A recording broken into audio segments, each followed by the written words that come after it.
Hi people, welcome to Chess 24/7 and you encounter another online chess blitz video after a long time.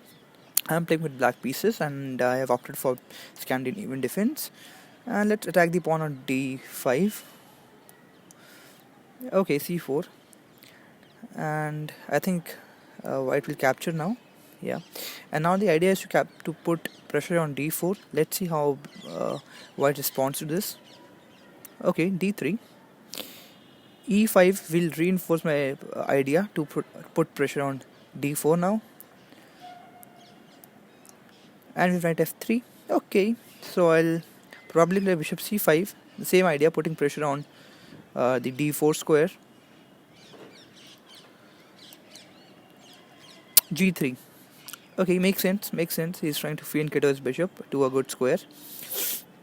I'll just castle now.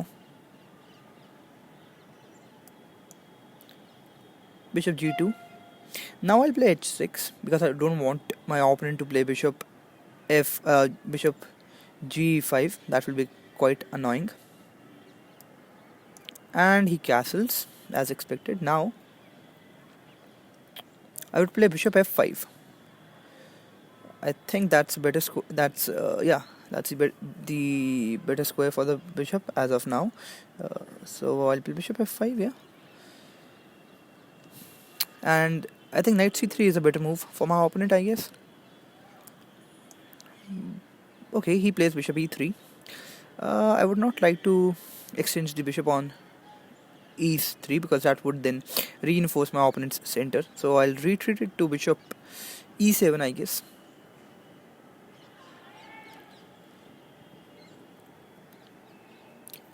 And in fact now I'm hitting the pawn on d3 twice. So let's see how is white going to respond to the threat. Knight e1, that's strange.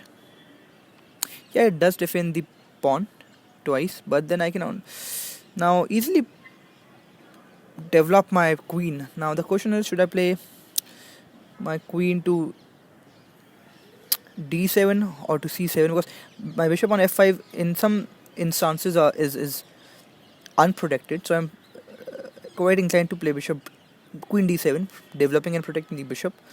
But I think bishop queen c7 is a better move, I guess, here.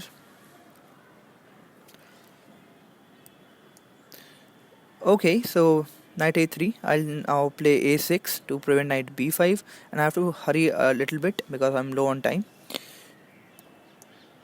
Okay. I want to capture now because that way my queen will be hit, but then I can develop improve my dark bishop's position. And now I'll play queen d7 because now the file is open, f file, to protect my bishop. Okay, but then I can win a tempo on the rook, and I can play rook e8 now, putting pressure on e2.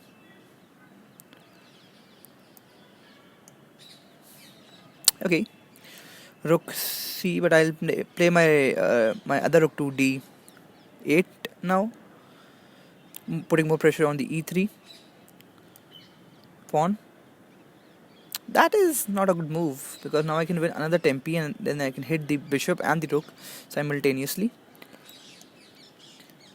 He's moving a bit fast. Okay, I'm low on time. I have to play a bit fast here.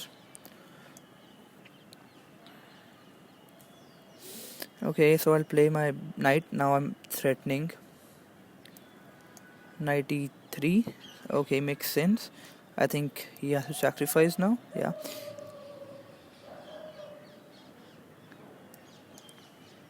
Okay, so he has left his rook unattended. And now I can just capture the pawn. Okay, even better.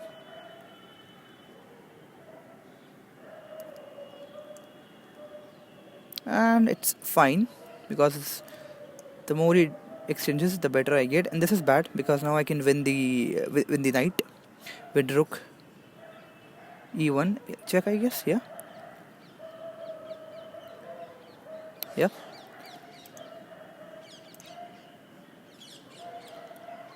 Okay, he resigned. So let me go to the analysis board. So yeah,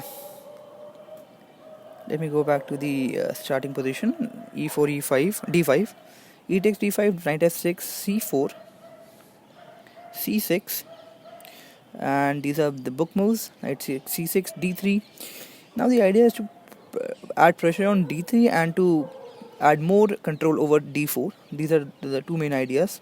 E5, enforcing pressure on D4 now. Knight F3, C5, bishop C5. I mean, the same idea to put pressure on D4. G3 makes sense to flank of the bishop. Black castles, bishop G2, H6 preventing bishop G5, and white castles F5 putting pressure on D3. Pawn which is a weak pawn. Bishop E3, bishop E7. I don't want to exchange there and give my opponent a good center. Rook E1, knight E1.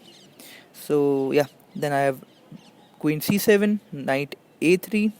Now this is not a good move, I would say, because the knight on A3 is not doing much. Okay, he can reroute to knight to C2 and then probably add some protection to D4, but that will at least take him 2 moves.